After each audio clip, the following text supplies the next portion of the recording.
In the land of Gilead lived a man named Jephthah, a mighty and valiant warrior.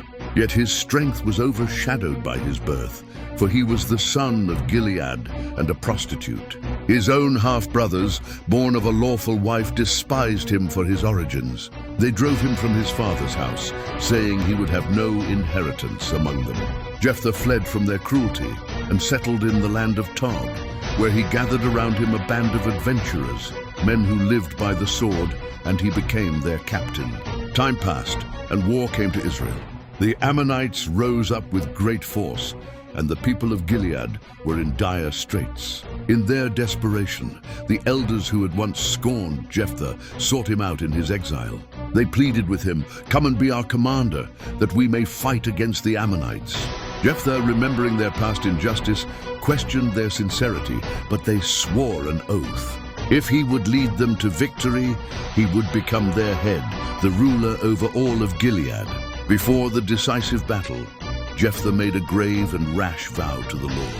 He proclaimed that if God would deliver the Ammonites into his hand, then whatever came forth from the doors of his house to meet him upon his victorious return would be offered up as a burnt offering. The Spirit of the Lord came upon him, and he led Israel to a resounding victory, crushing the Ammonite forces completely. Jephthah returned to his home in Mizpah, his heart swelling with triumph. But as he approached his house, his joy turned to ash.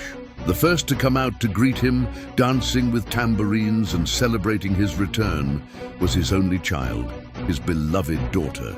Stricken with horror and grief, Jephthah tore his clothes, crying out that he was ruined.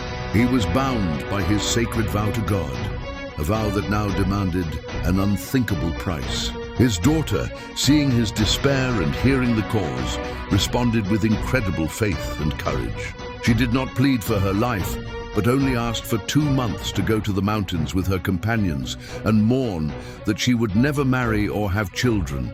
Jephthah granted her this final wish.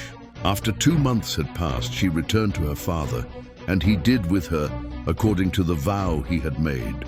Her tragic fate became a custom in Israel, a story of victory, a rash promise, and the ultimate heartbreaking sacrifice.